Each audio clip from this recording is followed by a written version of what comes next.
Narendra Modi's Minister for Education. May I ask you, Charu Pragya, where is the Union Minister for Environment? Where is the Union Environment Minister? नमस्कार दोस्तों, स्वागत है आपका और आपके साथ मैं हूं आशिमा त्यागी।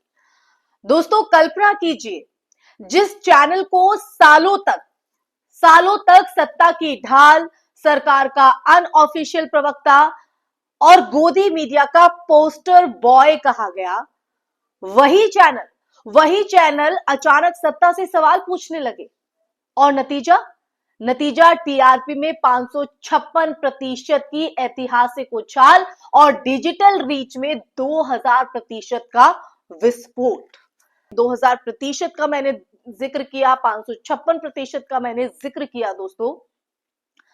तो ये जिक्र क्यों महत्वपूर्ण है, क्यों आज हम इस मुद्दे को आपके बीच चर्चा के लिए लेकर आए हैं, क्यों अचानक जो गोदी मीडिया अब तक सरकार का, सत्ताधारियों का राग अलापती थी, उनके कसीदे पढ़ती थी तारीफों के, वो अचानक आज क्यों इस तरह से नेगेटिव में या अगेंस्ट में बयानबाजी कर रहे हैं या चीजें दिखा रहे हैं। तो आज हम इसी नैरेटिव से सच को दिखाने की कोशिश करेंगे। तो दोस्तों, ये जिस आंकड़े का मैंने जिक्र किया शुरुआत में, ये कोई मामूली आंकड़ा नहीं है। ये भारतीय मीडिया के डीएनए में हो रहे बदलाव का संकेत है। बात हो रही है रिपब्लिक टीवी और उसके सबसे चर्चित चेहरे, नाम आपके जहन में आ ही गया होगा, अर्नब गोस्वामी की। यहां असली सवाल ये नहीं कि रिपब्लिक टीवी की टीआरपी बढ़ी या नहीं। असली सवाल यहां पर दोस्तों ये है कि टीआरपी बढ़ी क्यों? क्या चैनल ने अचानक पत्रकारिता का कोई नया फॉर्मेट खोज लिया है? क्या स्टूडियो की लाइटिंग जो है वो बदल गई है, या फिर ग्राफिक्स और म्यूजिक पहले से बेहतर हो गया है? ये सवाल आपके मन में होंगे, लेकिन इनका जवाब है नहीं। टीआरपी इसलिए बढ़ी क्योंकि पहली बार दर्शकों को यह महसूस हुआ कि चैनल सत्ता के सामने घुटनों के बल बैठने के बजाय खड़े होकर सवाल पूछ रहा है, और खास तौर पर उस सत्ता से जिसे वो अब तक बचता आया था। पिछले 10 सालों में आप देखिए, भारतीय टीवी न्यूज का एक खतरनाक पैटर्न बन गया था। हर राष्ट्रीय मुद्दे का दोष विपक्ष पर डाल देना, उस पर मढ़ देना।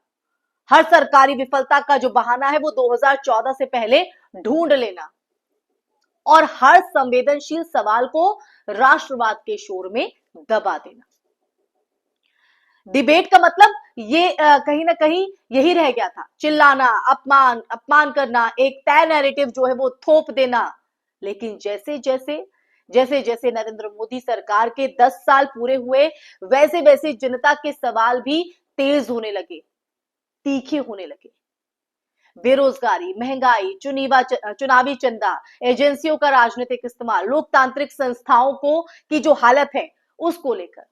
और देखिए, यहीं से भक्ति मॉडल फेल होने लगा, क्योंकि भक्ति उत्साह पैदा करती है दोस्तों, इसमें कोई दो राय नहीं है, लेकिन पेट नहीं भरती, जिससे दुनिया चल रही है। नारे भावनाएं जगाते हैं लेकिन नौकरी नहीं दिलाते। और जब आम आदमी यानी आप और हम, आम आदमी की जिंदगी कठिन होती है, तो वो टीवी पर जयकारा नहीं, जवाबदेही देखना चाहता है। जब रिपब्लिक टीवी पर सवाल सत्ता की तरफ मुड़े, तो दर्शकों ने चैनल को दोबारा देखना शुरू किया, क्योंकि भारतीय दर्शक मूर्ख नहीं है, जागरूक है, पढ़ा लिखा एक समाज का नागरिक है। वो इस बात को समझता है कौन सवाल पूछ रहा है और कौन सवाल से भाग रहा है। इन तमाम सवालों को, इन तमाम चीजों को वो सब समझता है। ये सिर्फ फर्क साफ दिखता है कि पत्रकार सत्ता से सवाल कर रहा है या सत्ता के लिए सवाल गढ़ रहा है। तो ये जो टीआरपी की उछाल की बात मैंने की, ये जिक्र किया, ये एक बड़ा संदेश देता है दोस्तों। मोदी की बूट लेकिन अब टीआरपी नहीं देती, सरकार की तारीफ अब ब्रेकिंग न्यूज नहीं बनती, और एंकर्स की ऊंची आवाज से ज्यादा उसकी ईमानदारी दिखती है। और देखिए दोस्तों, इन तमाम बातों का जिक्र मैंने इसलिए किया है क्योंकि इसी बदलाव का असर सिर्फ एक चैनल तक सीमित नहीं रहेगा। अब बाकी न्यूज चैनल्स भी ये डेटा देख रहे हैं, वो समझ रहे हैं कि अगर सत्ता से सवाल पूछे जाएं तो उसमें क्या गलत है। सत्ता से सवाल पूछे जाएं, अगर सरकार की नीतियों पर गंभीर बहस हो, अगर एंकर खुद को प्रवक्ता नहीं बल्कि पत्रकार की तरह पेश करे, तो उसमें क्या गलत है। पत्रकारिता का तो मतलब ही है ये ना, सवाल करना, जनता को सच दिखाना। तो दर्शक वापस आते हैं, इस बात को वो दर्शक भी समझते हैं, और ये बदलाव किसी नैतिक जागरण से नहीं बल्कि टीआरपी की मजबूरी से आएगा।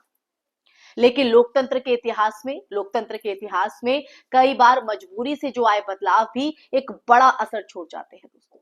हालांकि यहाँ एक कड़वा सच भी छुपा हुआ है, इस बात से भी आप नहीं नकारा जा सकता है। सवाल ये है कि क्या ये बदलाव स्थायी होगा, या फिर जैसे ही सत्ता की तरफ से दबाव बढ़ेगा, चैनल दोबारा पुराने ढर्रे पर लौट आएगा।